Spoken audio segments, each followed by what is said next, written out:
مرحبا بكم. السكول c'est une boîte à outils entrepreneur mais un peu spécifique, basée على des critères qui doivent être disponibles chez une personne qui décide de faire son travail, de faire un exercice, un projet, qui cherche de nouveaux marchés, qui présente un travail devant un jury. Et donc ça, c'est ta base de développement personnel. Je ne sais pas si vous avez une idée sur tout ce qui est développement personnel.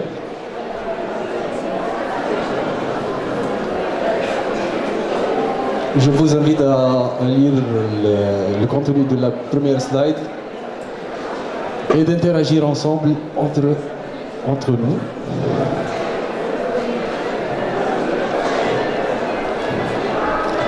صحيح ولا مش صحيح؟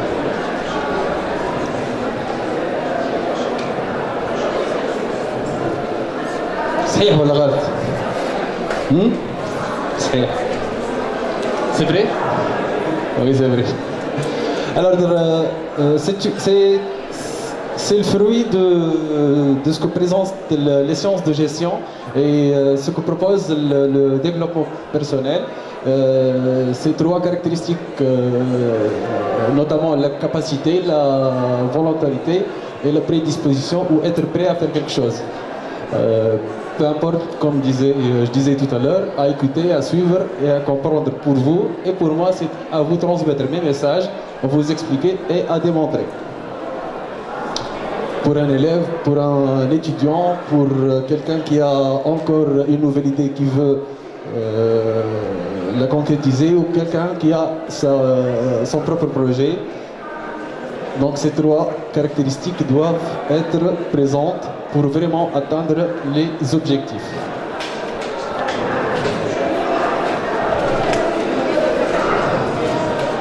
Ce que nous allons présenter.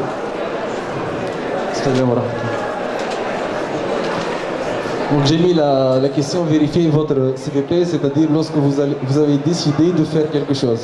Peu importe, de faire un exercice, un homework, d'entamer une discussion, une négociation,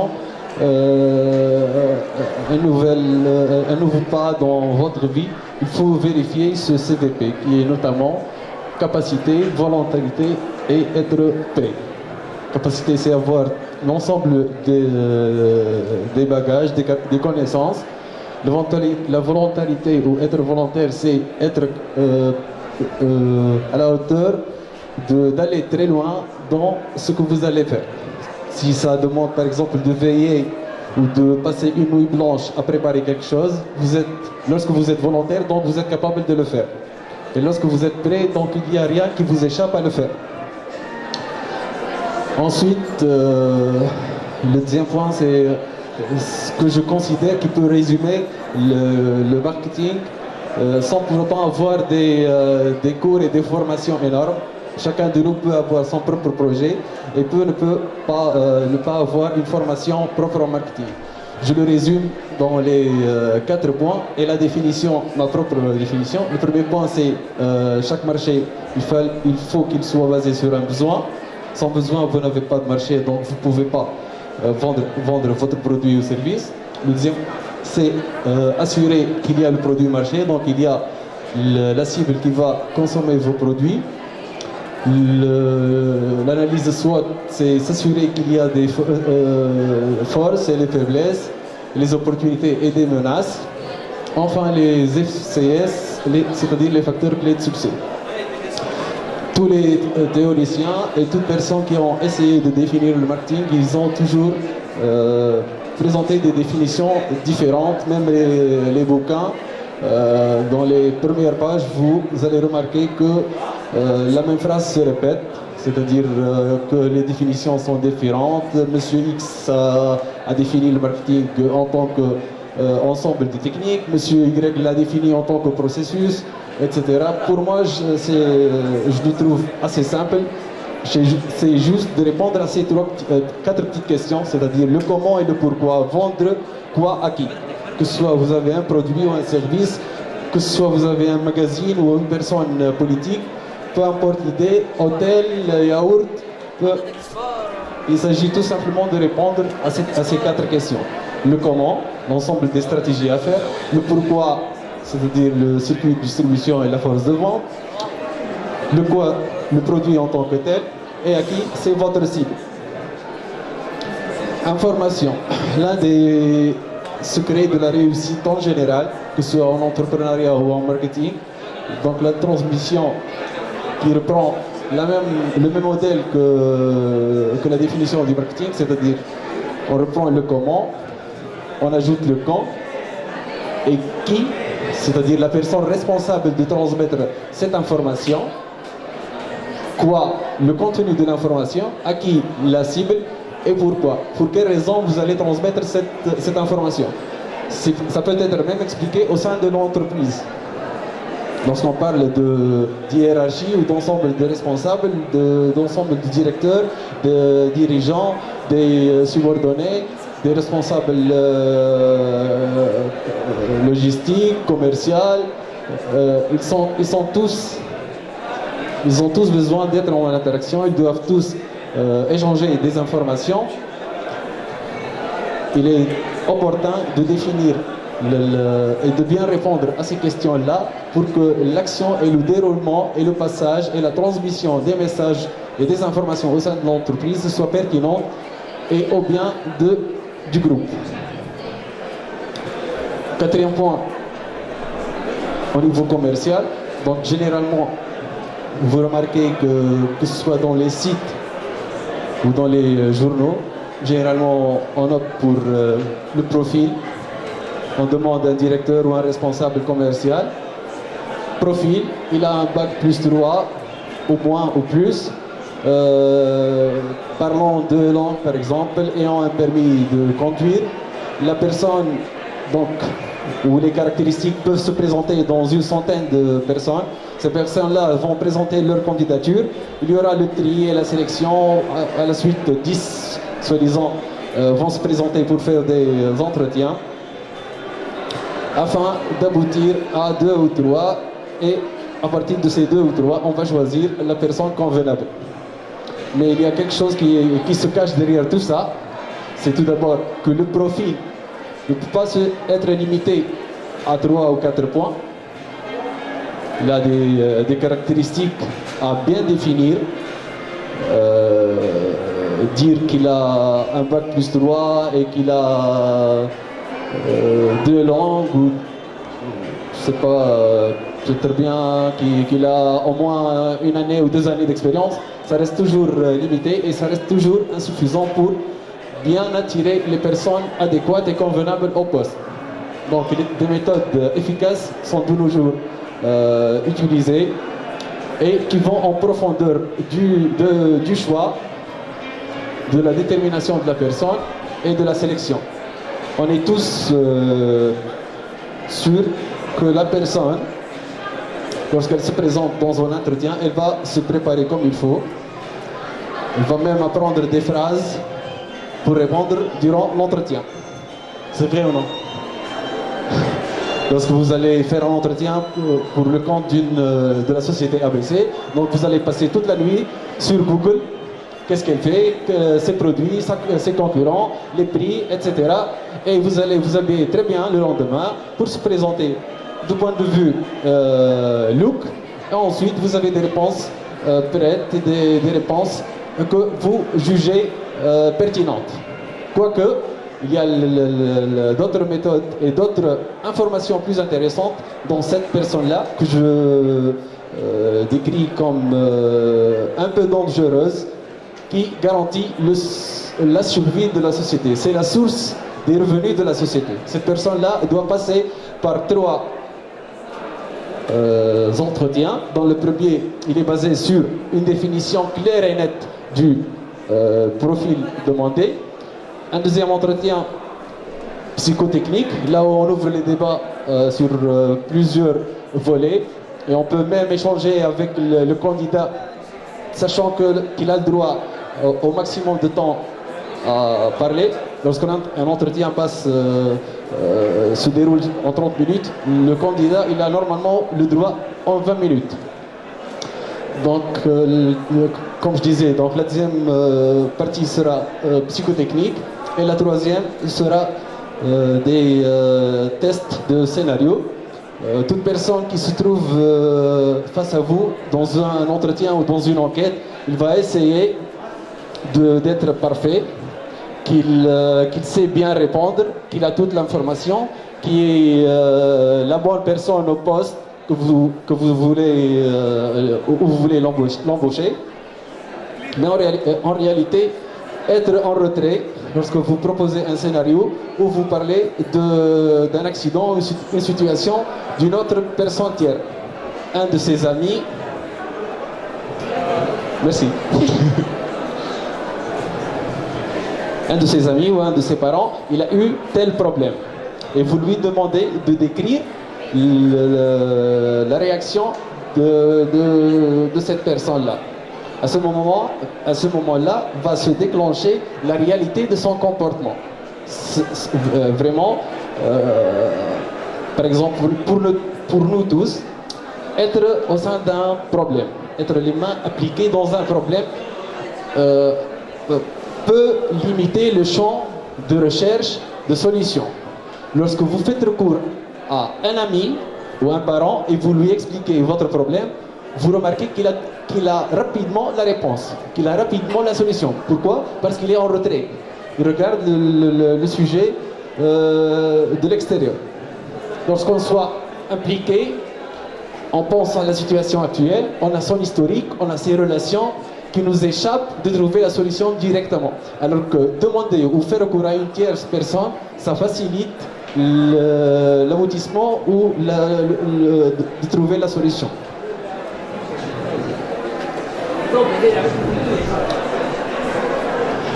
نحكي بالعربي. شنو حوالك؟ الحمد لله يا رب. جنرال عامة وقت اللي نتحطوا في وضع نتاع مش نجاوبوا ما يصيرش، خلينا نعاود الكل ما يصيرش. وقت اللي نتحطوا في وضعية سيئة ولا في مشكل، مش ننظروا لواقعنا، الوضعية اللي احنا فيها، الجوانب اللي محيطين بها، وتاريخ علاقتنا وتاريخ تواجدنا مع الشخص هكايا في الوضع هكايا. نبداو نخموا à 4 dimensions. نقرا حساب هكا ونقرا حساب هكا. Monsieur, je dois traduire quand même. Donc, anglais message. Donc, la personne impliquée ou qui se trouve au plein problème, il a une réflexion à 4 dimensions. La situation, les personnes, pourquoi il est là, son historique, l'historique de sa relation avec ces personnes-là. S'il fait ceci, peut-être une autre personne ne sera pas à la hauteur de ses attentes. Peut-être bien qu'il y aura des répercussions ou des retombées qu'il ne souhaite pas. Alors, demandez l'aide d'une tierce personne, un ami, à vous, vous lui expliquez votre problème. Il a facilement et rapidement la solution plus que vous. Oui ou non? Lorsque vous proposez ou expliquez votre problème à un ami ou un collègue ou un parent, vous ne remarquez pas qu'il a la solution ou la voie vers la solution plus rapide que vous? Non?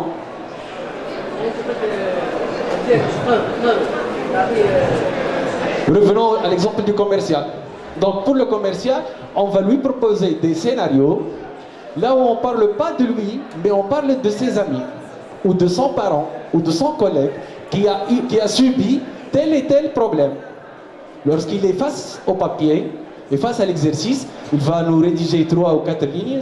Dans ces 3 ou 4 lignes, il va nous décrire son comportement réel. Il va dire la vérité, autrement dit.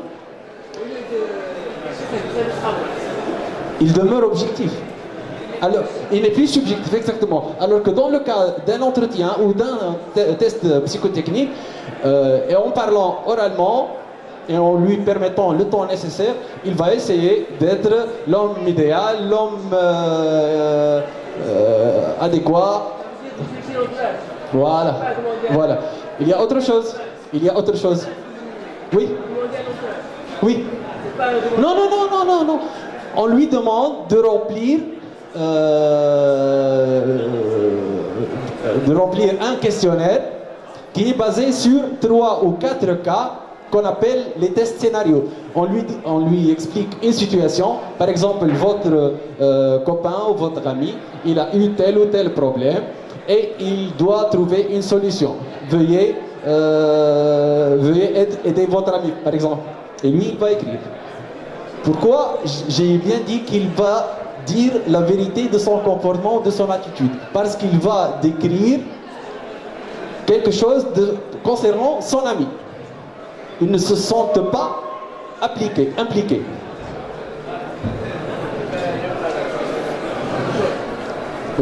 Mais l'objectif de tout ça, comme je disais tout à l'heure, c'est d'arriver vraiment à détecter sa personne.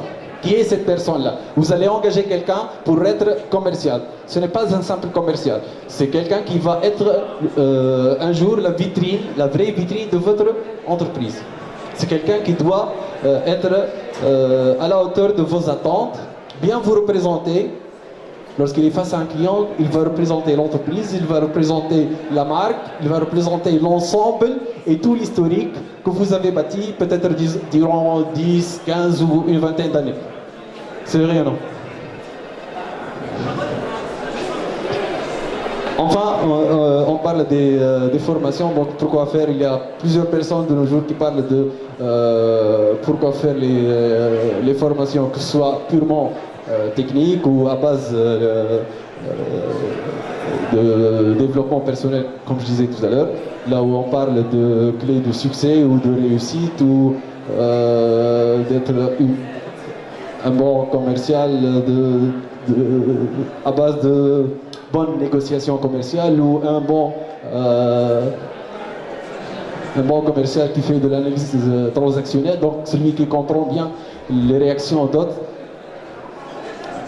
et comment en bénéficier.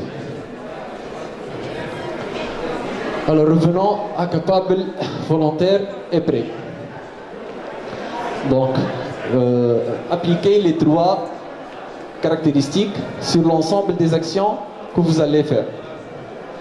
Lorsque vous voulez écrire, vous devez être capable, volontaire et prêt. Exemple, pour écrire.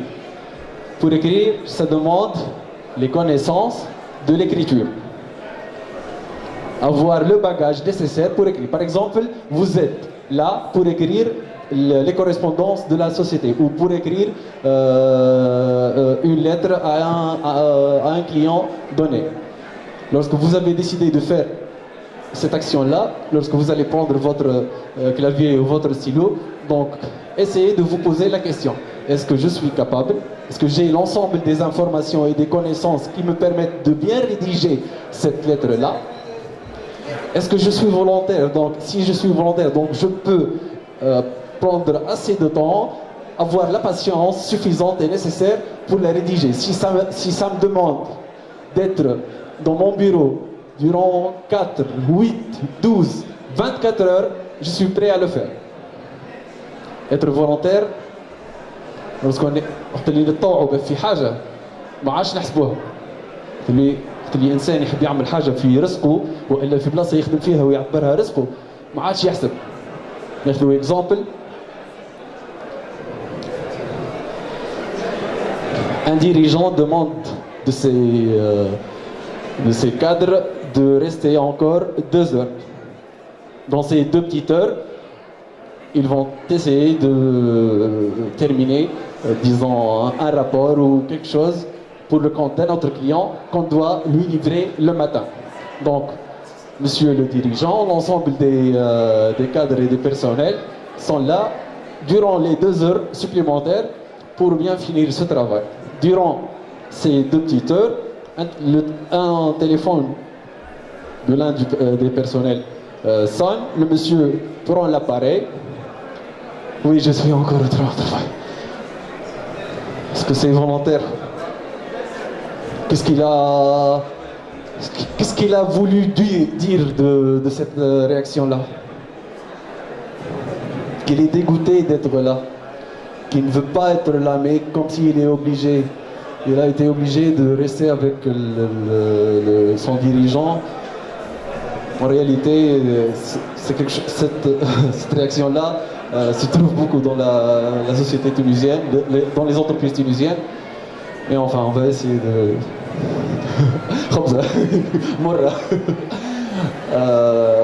Donc le dirigeant il n'a pas mille et une solutions à cet instant-là. Donc monsieur, veuillez vous excuser, vous pouvez partir et nous allons continuer sans vous. Donc la même chose. Donc j'ai essayé de mettre une série de verbes où on a toujours besoin d'être capable, volontaire et prêt. C'est simple, on se pose la question avant de faire l'action. Lorsqu'on décide de faire ceci ou cela, on est élève et on a un exercice ou on est étudiant, on doit faire je sais pas, un résumé, un PFE. Je suis en train de préparer une idée que je vais proposer à un établissement financier ou au centre d'affaires. Dans tout ça, c'est simple, on se pose ces trois petites questions. Avant de décider de faire telle et telle chose, est-ce qu'on est capable? On a assez de bagages et de connaissances de le faire. Est-ce qu'on est volontaire? Est-ce qu'on peut aller jusqu'au bout? Veiller, faire les nuits blanches, etc. Avoir assez de patience avec ce qu'on fait et avec l'entourage et être prêt. On a décidé de faire. C'est comme si une personne sur la ligne de départ d'une course, c'est bon, rien ne m'échappe, aucun empêchement, aucune personne ne peut me déranger à le faire. Donc je suis capable, volontaire et prêt à écrire, par exemple, à discuter, à écouter, à négocier, à voyager, à construire, à chercher, à travailler, à produire, à assister, à traduire, à rédiger, à laver, etc. Donc ici on va juste lire ce que disait Mohamed Younes, prix Nobel de la paix. Chaque être humain porte un réservoir de capacités. Et il faut juste utiliser ces capacités là où c'est utile de les utiliser.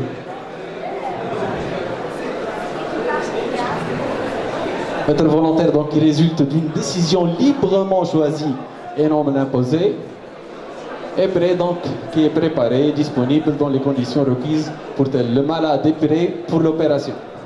Ça, c'est plutôt moral.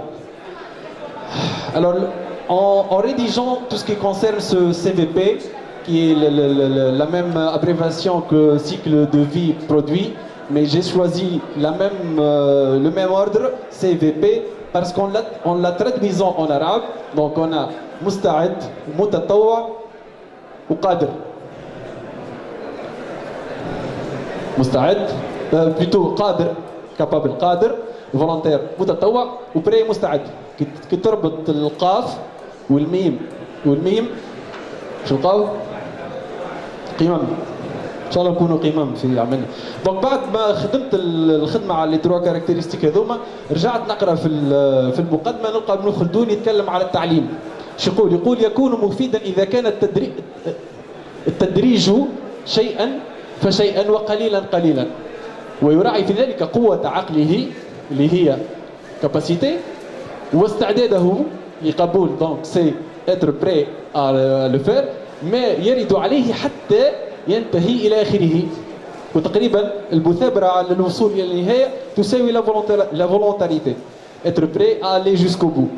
donc هذا. ويواصل ابن خلدون تفسيره بالقول أن الخطوة الأولى تؤدي إلى الفهم ويجب العودة والتكرار. donc حتى لو فات أنه يؤكد هنا على التكرار، هذا يمشي مع الإيدي في حد ذاتها. الكلام هذا موجود في الصفحة 268 من المقدمة. يبدو أن مبادئ قمم في النجاح، والنجاح هنا عبر مراحل الحياة بصفة عامة من دراسة وبحث وشغل وغيرها، تتماشى مع تصور ابن خلدون الطريقة المثلى للتعلم. احنا ما نحكيوش كانت على التعلم، مش نحكيو على برشا حاجات، معناتها على خدمة ولا تحضير بروجي إلى آخره. نلقاو دونك حيث أن قوة العقل تتماشى مع القدرة، donc avoir les capacités, le bagage ou les connaissances nécessaires et suffisantes pour entamer une action.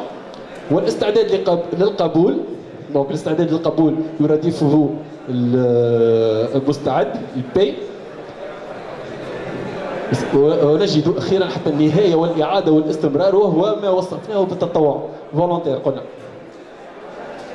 به دونك الدوزيام بوان قلنا تقريبا كنا نجمو نشوفوا في الانتوراج العائلي ولا في الاصحاب نتاعنا اللي شكون في البروجي نتاعو، ولا حتى في زملائنا في القرايه اللي كما نقولوا احنا عينه باهيه، يعرف يختار تبارك الله عليه، والا في الشركه نتاعو عمل خطوه ولا انجز عمليه اشهاريه ولا ديزاين بدلو من غير ما يكون حتى نهار قرا ولا جاء في كور نتاع ماركتينغ.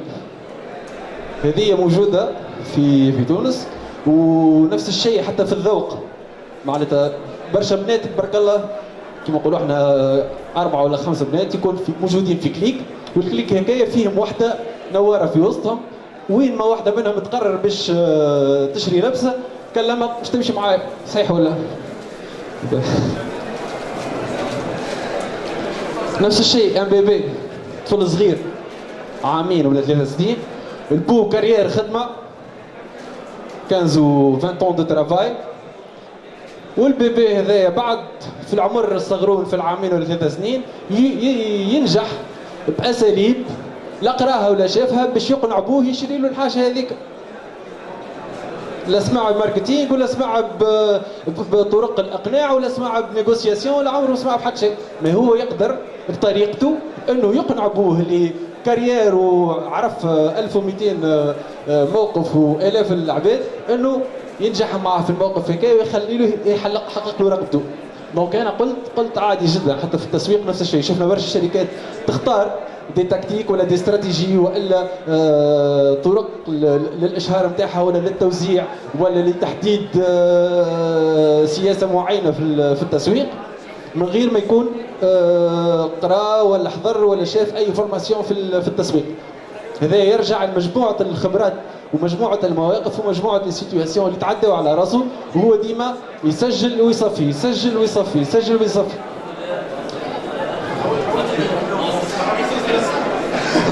Donc je disais que de nombreuses personnes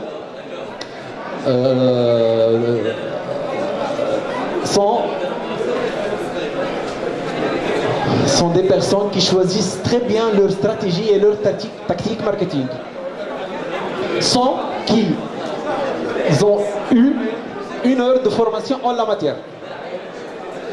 J'ai pris l'exemple d'un bébé à 2 ou 3 ans qui est capable de convaincre son papa de lui acquérir ou acheter telle ou telle chose, alors que le papa il a des années d'expérience et des milliers de personnes qu'il a rencontrées et il a entamé des centaines de négociations avec des personnes avec des têtes différentes. Mais ce bébé-là, il réussit facilement de convaincre son papa pour lui acheter ceci ou cela. Est-ce que le bébé il a eu une formation ou des cours en marketing? Non. Est-ce qu'il a eu des cours en négociation dans la...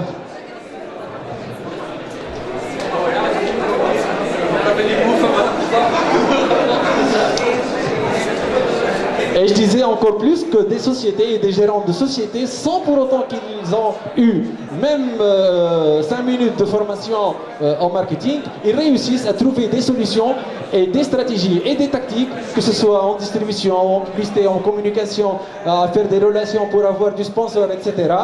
Et les appliquer dans leur entreprise et réussissent à avoir de bons résultats sans qu'ils ont eu cette formation-là.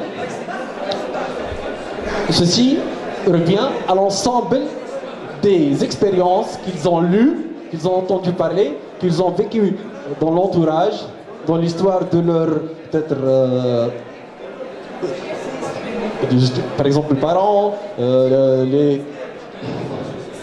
les oncles, les ancêtres, l'ensemble de ces expériences qu'ils ont entendu parler, ils ont fait la mémorisation de tout ça, un filtrage qui est basé sur la plus pertinente. Il enregistre la situation, les paramètres qui l'entourent et il finit par que si j'ai cette problématique ou si j'ai cette situation, donc je me comporte ou j'opte plutôt pour cette solution. Et c'est pourquoi j'ai mis dans la boîte à outils entrepreneur, c'est simple, pour n'importe quel projet, pour un produit, un service ou n'importe quelle idée à vendre, c'est simple, il faut tout simplement savoir, comme le disons tout à l'heure, donc c'est la définition qui est très courte, qui pour moi peut répondre à n'importe quel détail relié au marketing en tant que tel, le comment et le pourquoi, vendre quoi à qui. C'est simple.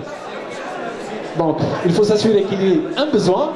Je ne peux pas vendre quelque chose là où il n'y a pas un besoin. Donc, c'est une réponse à un besoin qui existe, malgré qu'à travers l'histoire, on a vécu la création de besoins, mais qui n'est pas basée sur un vide, mais sur une série de faits et de réalisations qu'on peut les relier par le benchmarking. Tant que dans tel ou tel domaine, il y a eu telle ou telle innovation, et tel ou tel progrès, et tel ou tel nombre de consommateurs qui croient, et il y a un lien avec un autre domaine, donc automatiquement, ce domaine-là peut être le résultat de la même chose. Le produit marché, donc il faut prendre en considération la cible. Je peux produire un produit et je pense que les 11 millions tunisiens sont tous mes clients, alors qu'en réalité, il y a des habitudes de consommation, il y a mille et une choses qu'on doit prendre en considération pour que ce produit soit consommé. L'analyse SWOT, toujours au départ, et tout ça, sans oublier l'étude marché qui est la plus intéressante.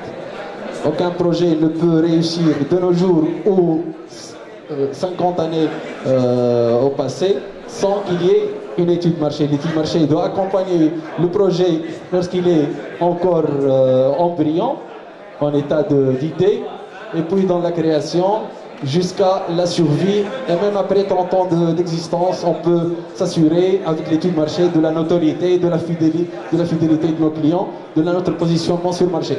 L'analyse SWOT, c'est voir les opportunités et les menaces.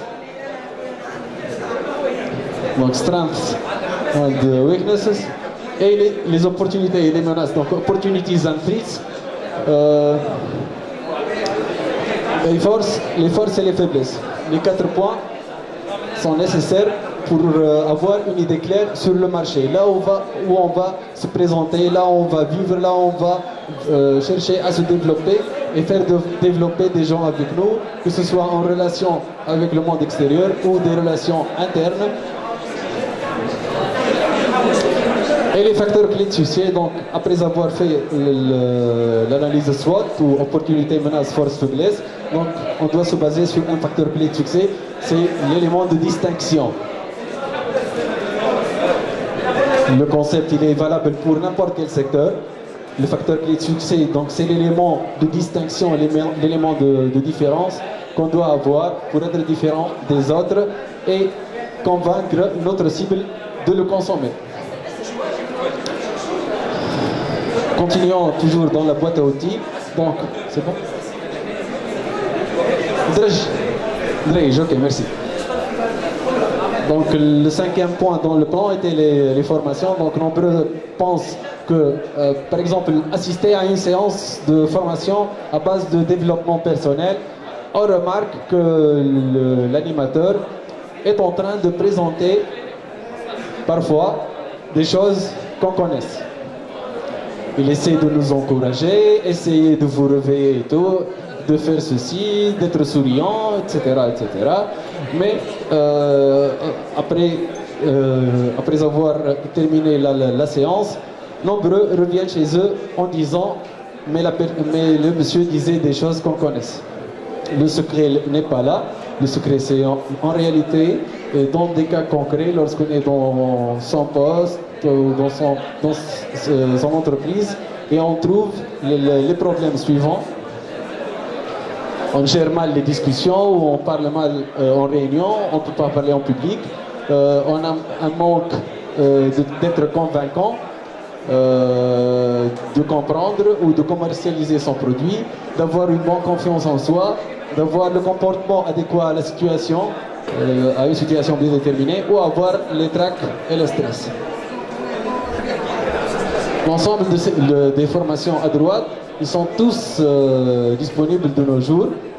Plusieurs cadres tunisiens, ils ont fait de nombreuses études et formations approfondies.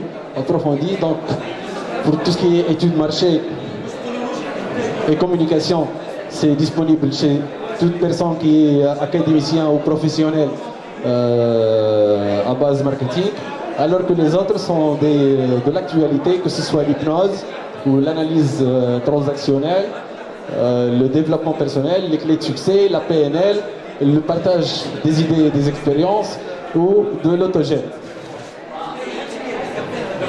J'explique un point. Qui a entendu parler d'autogène? Non? Ok. L'autogène, généralement le stress ou les grandes ou les mauvaises situations dans les entreprises ou les conflits d'intérêts laissent la personne dans des situations ambiguës, là où il ne peut pas prendre de décision, là où mille et une solutions se présentent sans qu'aucune d'elles soit pertinente et peut répondre correctement à la situation. Donc l'autogène, c'est être formé à comment échapper à l'ensemble de ces problèmes, à l'ensemble des situations critiques, juste en regardant un peu au milieu à 10 degrés, centrer le regard à 20 cm à peu près, puis l'exercice continue en fermant les yeux petit à petit. Ça permet à la personne de sortir de cette situation critique et commence à reprendre la réflexion correcte.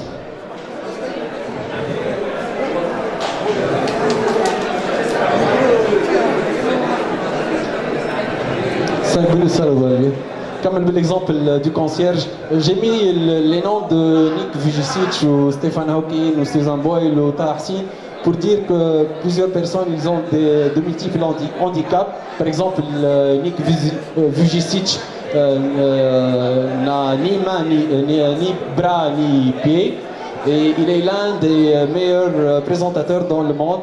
Lorsqu'il fait ses conférences, il y a au minimum 2 ou 3 000 personnes qui assistent à ces séances. Stephen Hawking, c'est l'un des meilleurs physiciens dans le monde, qui est complètement paralysé sur une chaise électrique. Susan Boyle, c'est une chanteuse américaine. À 47 ans, elle a commencé sa carrière. Et Taha Hassin, vous le connaissez bien. Donc le concierge, c'est l'histoire. Pour ceux qui veulent prendre note, les 3 slides sont très intéressants. Comment on doit oublier les 9. Donc, il vaut mieux parler du client ambassadeur au lieu de client roi. Le cadre spécialisé au lieu du cadre multitalent. Être fier de soi pour que les gens qui m'entourent soient fiers de moi et non pas la fausse fierté ou la fierté d'autrui. On est fier d'être le fils de Monsieur X ou être fier d'être l'ami de Y. Le cas où la situation est pire, pas plus pire que le Japon après le Hiroshima. Les moyens n'existent pas dans la moitié vide du verre. Les handicaps sont multiples, donc pas plus que Stéphane que je disais que c'est un physicien totalement paralysé. L'héritage est suffisant et la confirmation de soi non, donc la confirmation est plus intéressante. Le diplôme ne sert à rien. Imaginez une société sans diplôme. Alors sois conscient de neuf, l'avenir est le fruit de la décision d'aujourd'hui. L'expérience c'est le cumul d'une série d'échecs.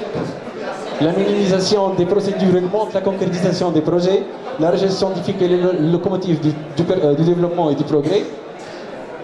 La communication verbale, c'est très intéressant ça.